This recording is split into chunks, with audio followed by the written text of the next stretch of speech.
Do you want to know how to kill every hard mode monolith boss solo so that you could farm those sweet weapon mods for your builds? Is the poison gas in the spider fight giving you trouble and you're running out of activators? What if I told you there was a way to not take any poison damage during that phase, on top of many other great tips and tricks for the rest of the bosses in Once Human? I know that the machine gun rocket boss was giving me a lot of trouble until I figured that fight out. Now, if you guys also want to see my updated Shrapnel build for hard mode, I'll be posting it soon. Be sure to subscribe and turn on notifications for when that happens. Now, I'm first going to be going over general tips and tricks for these bosses that work on all of them, and then I'll cover the specifics of each one, including all their weak points and their phases, and I will also tell you exactly which boss drops what weapon mods. There are definitely some items and effects that you don't know about or aren't using. I'll be covering food, activators, deviants, weapons, sidearms you might not be using, and so much more. Be sure to watch the general section and then skip to the timestamp of whatever boss you really want to farm. And before we get into all of it, be sure to check out Instant Gaming, the channel's sponsor. They got tons of cheap video games everyone loves. Use my link in the description to get up to 90% off of many video games, and click the other link to join the giveaway for a free video game of your choice that they do once a month on my channel. So first, let's go over the general items and deviants that I think are the best for pretty much all of these bosses. Now, first up, the deviant. Everybody, for the most part, is just using festering gel on everything. But personally, I use the Lone Wolf's Whisper. What's great about the Lone Wolf is he not only gives you some sweet weapon damage, but I'm pretty sure he is the only deviant that distracts enemies. You can farm him from the wolf boss that I'll obviously be showing you how to kill today, but the real key to this lone wolf is recalling him after he creates a couple of clones. Those clones will actually stick around until the end of their duration, and they won't disappear when you recall him. Now, the more you play with the lone wolf, the more savvy you will be at doing this, and for a lot of these bosses, I don't even necessarily activate him for the extra damage. I actually use him for a lot of the different mobbing phases to take that aggro off of me. It's really the best of both worlds. The next item we quickly need to talk about is Living Armor. When you drink this potion, you will gain a one-time shield that protects you from death, and it activates once every 10 minutes for an hour and a half. You can farm this deviant from the Treant boss, which I think is one of the easier boss fights we'll be covering, so that's great. And the Treant boss drops the Harveseed deviant. Now, I got the Harveseed during my story playthrough, threw it in the box, and I didn't even come back to it until I had more deviants I wanted to put in the box. But by the time I got back to it, it gave me 300 of the material, and that material made me like probably over 80 living armors. And this is gonna last me a very long time. Now, one quick tip, if you're unsure whether your living armor is still active or not, open up your menu, scroll over your sanity, and you can see it shows me my chloro armor has 25 more minutes on it. So you can always just check this section on whether you need to drink another one or not. Finally, it's time for the food and the drinks we'll be using. Now, personally, I use canned meat, and that's because I run Shrapnel. For the majority of you, obviously use the damage of your build, but that's actually not what we're here to talk about. So I'll be showing you guys the canned lunch meat, and basically the canned meat as well as the canned lunch meat, you get to choose what kind of meat you put into it. And for pretty much all of these bosses, I recommend putting in a meat that gives you a stamina boost. There is the deer meat, but the rabbit meat gives you a super stamina boost. So obviously use rabbit meat if you can, but there are deer everywhere. So I know for a fact all of you can at least get this plus 25 stamina boost. Most of these bosses attacks, you can kind of just spam dodge through, and I'll show you guys that in the clips. But if you do choose to use rabbits while you're farming rabbits after about 30 or so rabbit kills, you can get the lethal rabbit, which farms you more meat and rawhide. So honestly, go for some rabbits because you might get this dude as well. In general, I recommend upgrading all of your food memetics. All of these are so valuable for the end game, and that will get you the brewing barrels. Now, the brewing barrel right here is honestly something I think is necessary. So if you stick pure water into this, as well as corn or wheat, you will either get malt ale or corn ale. and both of these prevent character sanity drop for 30 minutes. Now, as a quick tip, I've got my pipes on. I actually have my compact water filter directly piped into my barrel, and then all I gotta do is come stick some wheat or corn over here. And over in my house right here, I've got my wheat growing, and I've got, again, my another water filter connected to these watering things, and I've got grow lights, and this is pretty much very simple. I just pick up the wheat, go toss it in the barrel, and I've got tons of these beers. You can see I have 18 on me, and I've got more in my storage. Now, the one skill that is available to everyone in their Memetics menu is Master Tactician.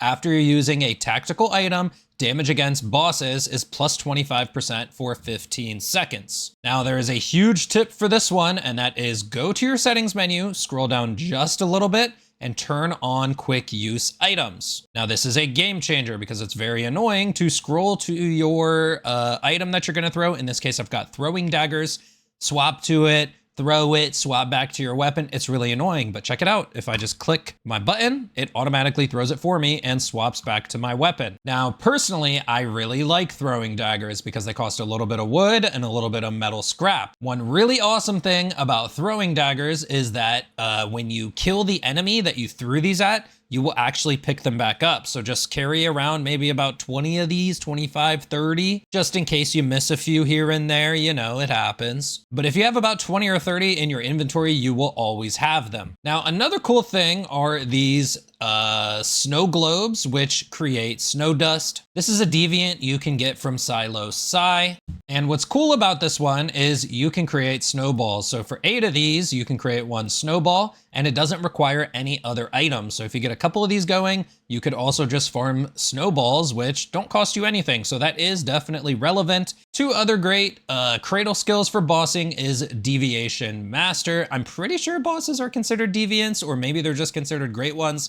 Either way, this is a great skill to have if you're not fighting bosses. But the other one is Rapid Aid, as well as Sprint, getting more movement speed and less stamina cost. Because like I said, most of these bosses you can just spam dodge against. So keeping a lot of stamina is actually very strong. And now for the best sidearm for bossing by far is the Recurve Crossbow. Now, a hit on a boss's weak spot will inflict bullseye, and all of your weapons, once you swap out of them, will get plus 30% crit rate. And on top of that, you can get this vulnerability weapon mod, which also gives it 8% vulnerability once you inflict that bullseye. So this will give you 8% more damage and 30% crit rate. This is literally a stat stick, and you will see your boss kill times speed up tremendously. Now, you can farm this weapon mod from the spider boss, and I know that sounds horrible, but once we get to that section, you're gonna see how much easier that the spider boss is than you think. And you can get the blueprint for this crossbow from the Evergreen Rift Anchor. You're gonna go to this building slightly below the first Rift Anchor,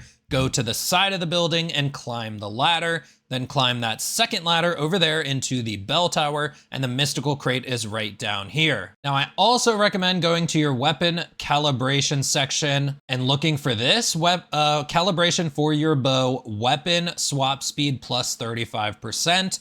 I don't even know where I got this. I must have just scrapped some other random bows I picked up with it, but I actually have 1, 2, 3, I actually have 3 more of these on top of the 4th one I put into this. So I'm assuming it's pretty common to get this. I do recommend checking to see if you do have it and calibrate your bow at least to level 4. You don't really need to calibrate it any further. All right, so that is a lot of general tips for each boss. That is, all that stuff is relevant to all of the bosses. Now let's go over the bosses in specific. Starting off with the Treant boss, because I do think that this is one of the easier bosses to fight. The Treant boss will drop Power Surge and Unstable Bomber weapon mods. The first stage of this boss is to kill all of the 3 tree vines. Now, I also just recommend taking out the mobs while you're doing this, because once the tree vines go down, it doesn't seem like the mobs respawn. Now, each of the vine weak points are at the base, but I'm also pretty sure it is their open mouths. After you take out the 3 tree vines, you have 1 minute minute and 30 seconds to just completely kill the Treant. And the very first Butterfly Deviant tells you exactly where all of the weak points on each enemy is. I don't recommend the Butterfly for this fight. I mean, if you want weak point damage, go ahead and bring it. I bring the dog for weapon damage. But the obvious weak point on this boss is the giant glowing red orb. Shoot it down with your Recurve Crossbow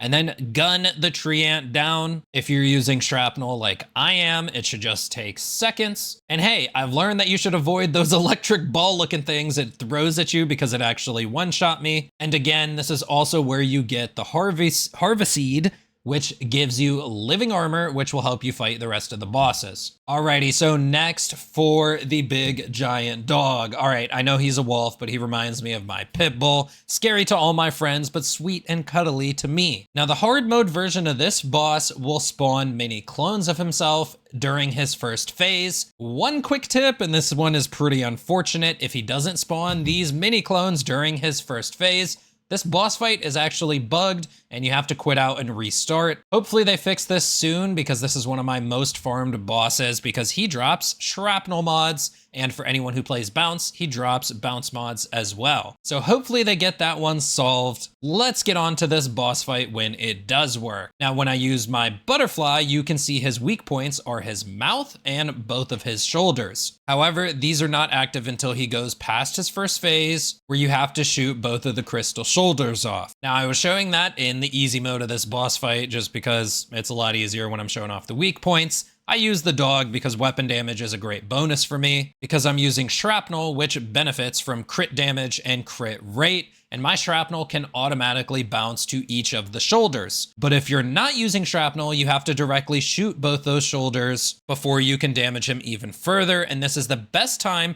to shoot your Recurve Crossbow, as it's an easy, direct target to apply that vulnerability to it. Now, I have 3 main tips for dealing with this boss. Number 1 is don't really waste any time on the ads. Number 1, the dog will distract them. But this boss, as you can see, can just be a DPS race, and I've noticed that the ads don't deal too much damage to me as long as I keep running and sprinting around the map. So as long as you have a build that can deal tons of damage and kill this boss quickly, don't worry about the ads. Now, if you're still farming for good weapon mods and stuff, maybe you want to take some of them out, but that one I'm going to leave up to you. Now, number 2 is stay moving and spam dodge 9 out of 10 of his attacks. When he rears up for that charge, he actually locks on to one spot. Start spam dodging away instantly before he even charges. And he will lock onto the spot of where you were and he will miss you. When he's creating that ball and you get sucked into him, just absolutely keep spam dodging to stop from getting too close.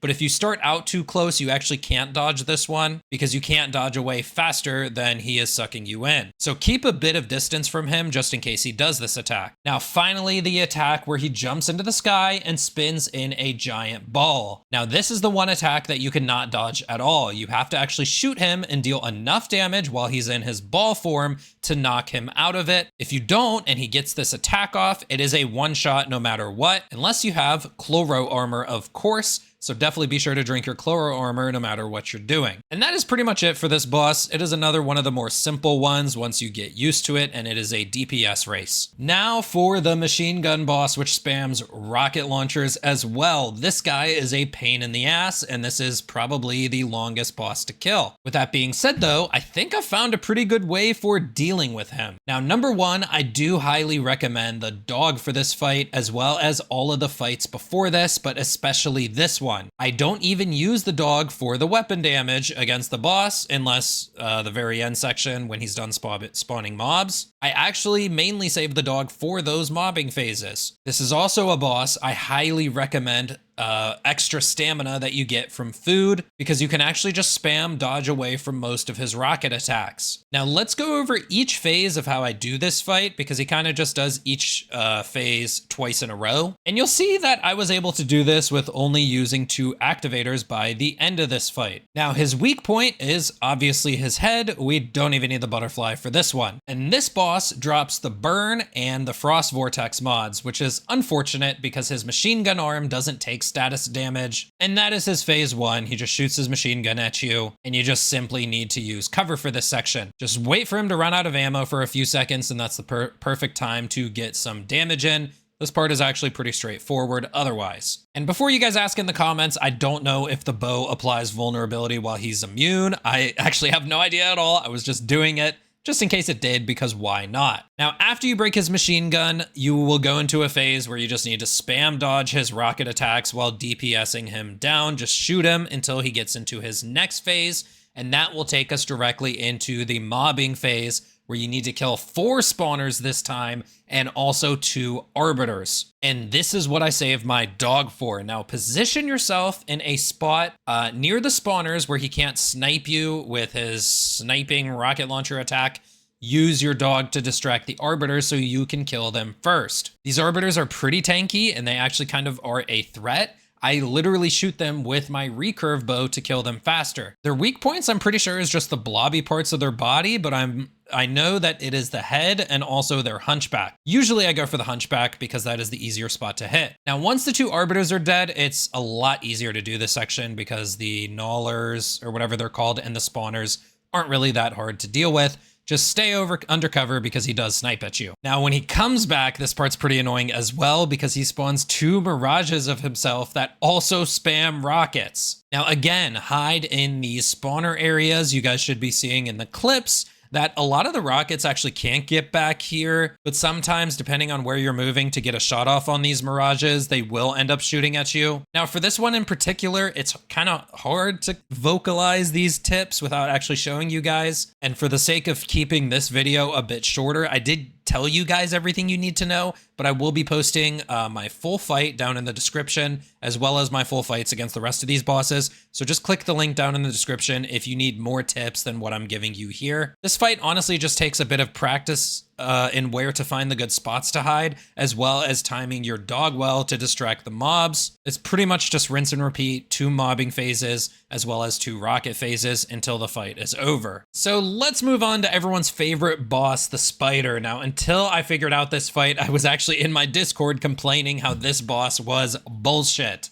Link in the pinned comment if you want to join my Discord as well. Honestly, this is still a kind of annoying boss fight because when you get caught in those webs, you just feel helpless. But now that I know some of these tricks, it is honestly just mildly challenging, and you just have to go through the different phases. Now, the Spider Queen drops the Fast Gunner, the Fortress Warfare, and Bullseye weapon mods. And this is actually the first boss I do not bring the Recurve Bow. I am using this random blue shotgun I have with Bullseye. And why are we using this shotgun with Bullseye instead of the Recurve Bow? And that's because there's a Bullseye weapon mod which heals you for 15% each time you kill a marked enemy. And since this shotgun has multiple pellets, a lot of those pellets will hit all those little spiders. And you can get extra healing with this mod and this shotgun, and that way I don't have to waste activators, and I also bring the dog again for this fight instead of the festering gel. Now, I'm not saying don't bring the festering gel. This is actually the first boss where I kind of do recommend bringing festering gel instead of the dog, but I'll leave that one up to you. I honestly just really like the dog, and I do bring him for every fight. Now, the Spider Queen's weak points are her heart and all of the little mole looking things on her thorax. I think that's the right part of the spider, her butt.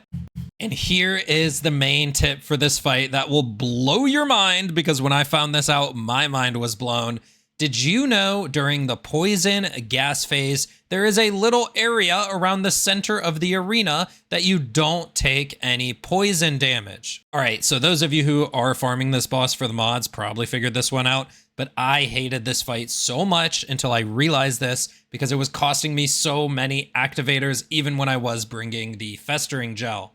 This boss fight kind of tricks you into venturing to the edges so that you can see through the fog to kill the spider eggs, but you can actually see them from the center of the arena. Now, one thing to mention is I do believe that this is on a timer because there is a point where you will start taking poison gas. I used to think it was after you kill 2 spider eggs, but I actually did do one fight where I tried spotting all the eggs before shooting, and I started taking poison damage anyway. Just stand in this little area and try to spot the red glow through the fog and kill all the spider eggs. Now, I believe you need to kill 4 when the poison gas goes away, and then you need to kill 2 more and she won't be immune. Just in case, just, you know, shoot every spider egg you see because you really want that poison to go away as soon as possible. But I'm pretty sure it's 4 and then 2. Now, between this tip about the poison gas, bringing the bullseye secondary for the spiders, those are the main 2 tips for this fight. One little side tip is the 3 cloaked dogs that spawn at the start of this fight on hard mode. And also after the poison ends, she spawns 3 more. You need to either kill these cloaked dogs fast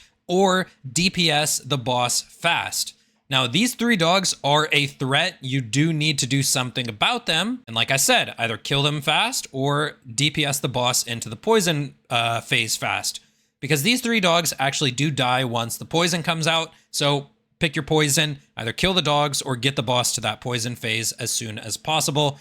These 3 cloaked dogs are definitely a threat. And that is it for this video. Those are all my tips and tricks for the hard mode bosses. I'm assuming once we get the pro bosses that there will be more mechanics added to these boss fights. And if you want to see my updated Shrapnel build I'm posting soon, be sure to subscribe and turn on notifications. I will also probably live stream again on this YouTube channel very soon. Also, join the Discord in the pinned comment if you want to see me bitching about the spider boss once her new mechanics for pro mode come out. And one last thing, I am going to just post a link of full boss fights in the description. It's going to be an unlisted video, or maybe I'll just post that as a video alongside this one, but it will be linked in the description either way. And that's going to be it from me. I'll see you guys in the next one. I'm out.